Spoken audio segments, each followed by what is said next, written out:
আল্লাহ পাক রব্বুল আলামিনের কাছে গুরুত্বপূর্ণ। নবীজি বলছেন, যে ব্যক্তি 5 রাতে ইবাদত করবে তার জন্য জান্নাত ওয়াজিব। 1 নম্বরে জিলহজ মাসের 8তম রাত, 2 নম্বরে 9ম রাত, 3 নম্বরে 10ম রাত। এই 3টা রাত যে ব্যক্তি ইবাদত করবে আল্লাহ পাক রব্বুল আলামিন তার জন্য জান্নাত ওয়াজিব করে দিবেন। 4 নম্বর লাইলাতু ঈদুল ফিতরি, ঈদুল আজহার রাত। এই রাতগুলাতে মানুষ আনন্দে আত্মহারা হয়ে যায়। ঈদের রাতগুলাতে মানুষ নামাজই পড়ে না, অতিরিক্ত ইবাদত তো পরের কথা। এই কারণে নবীজি বলছেন 5টা রাত আছে, যে 5 রাতে ইবাদত করলে জান্নাত ওয়াজিব হয়ে যায়। জিলহজ মাসের 8তম রাত, 9তম রাত এবং 10ম রাত। পাশাপাশি 4 নম্বরে ঈদুল আজহার রাত, 5 নম্বরে জুমার রাত। জুমার রাতে যে ব্যক্তি না ঘুমিয়ে ইবাদত বন্দিগি করে কাটিয়ে দিবে, আল্লাহ পাক রব্বুল আলামিন তার জন্য জান্নাত ওয়াজিব করে দিবেন। এই হলো জুমার রাতের ফজিলত। আল্লাহ পাক রব্বুল আলামিন আমাদের সবাইকে জুমার রাতে যথাযথভাবে ইবাদত বন্দিগি করার তৌফিক দান করুন, সকলে বলি আমিন। 5 নম্বর পয়েন্ট, জুমার দিনের গুরুত্ব এবং মর্যাদা। যেহেতু এই দিনে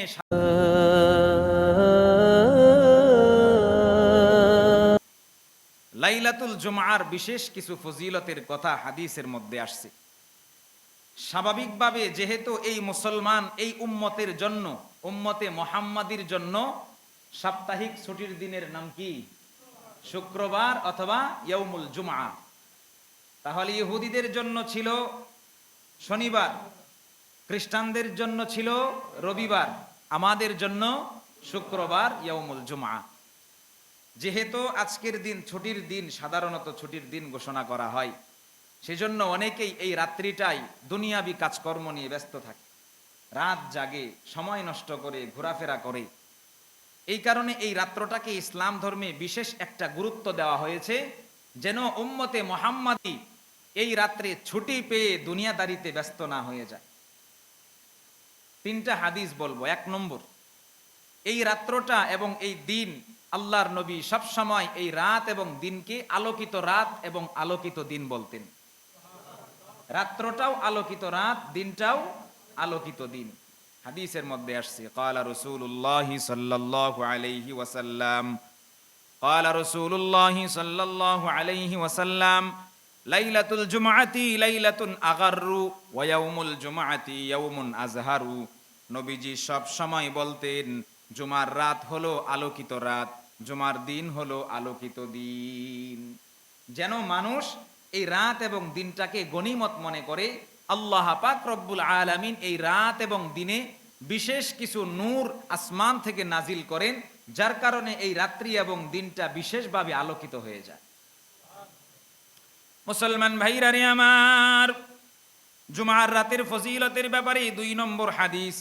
আল্লাহ পাক রব্বুল আলামিন জুমার রাতে বান্দা তার কাছে যে কোনো দোয়া করবে, ইখলাসের সাথে দোয়া করতে দেরি, আল্লাহ পাক রব্বুল আলামিন তার দোয়া কবুল করে নিবেন।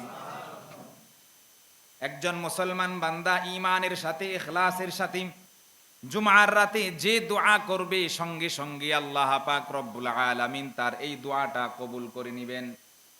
হাদিসের মধ্যে মায়ার নবী বলেন, খামসু লায়ালিন লা তুরাদ্দু ফীহিন্নাদ দাওয়া।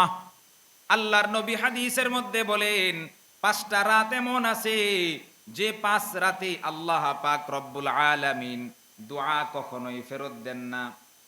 বিশেষ 5টা রাত আছে যে রাতগুলাতে আপনি আল্লাহর কাছে ইখলাসের সাথে, ইয়াকিনের সাথে যে দোয়া করবেন, রব্বুল আলামিন আপনার এই দোয়াটা কবুল করে নিবেন।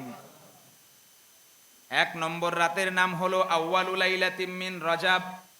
রজব মাসের 1ম রাত। এই রাতে আপনি আল্লাহ পাক রব্বুল আলামিনের কাছে যে দোয়া করবেন সেটাই কবুল হবে। 2 নম্বরে ওয়ালাইলাতুন নিসফি মিন শাবান, শবে বরাত। শাবান মাসের 15তম রজনী, যেটাকে আমরা শবে বরাত বলি, এই রাতে আল্লাহর কাছে যে দোয়া করা হয় সেটাই কবুল হয়। 3 নম্বরে লাইলাতুল ফিতর, ঈদুল ফিতরের রাত। 4 নম্বরে লাইলাতু ঈদুল আজহা, ঈদুল আজহার রাত।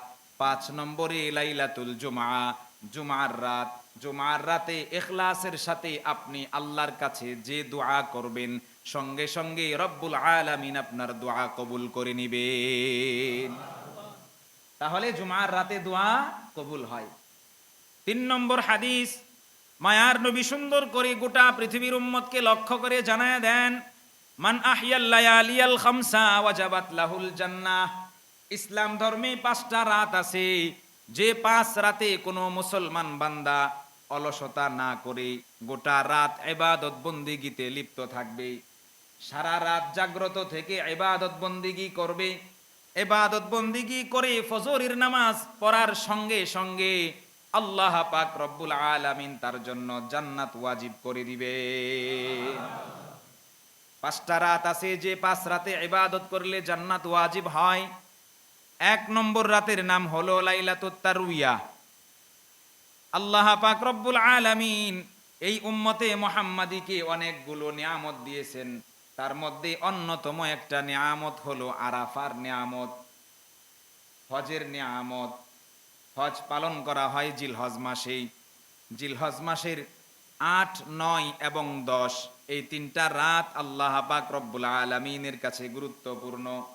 নবীজি বলছেন, যে ব্যক্তি 5 রাতে ইবাদত করবে তার জন্য জান্নাত ওয়াজিব। 1 নম্বরে জিলহজ মাসের 8তম রাত, 2 নম্বরে 9ম রাত, 3 নম্বরে 10ম রাত। এই 3টা রাত যে ব্যক্তি ইবাদত করবে আল্লাহ পাক রব্বুল আলামিন তার জন্য জান্নাত ওয়াজিব করে দিবেন। 4 নম্বর লাইলাতু ঈদুল ফিতরি, ঈদুল আজহার রাত। এই রাতগুলাতে মানুষ আনন্দে আত্মহারা হয়ে যায়। ঈদের রাতগুলাতে মানুষ নামাজই পড়ে না, অতিরিক্ত ইবাদত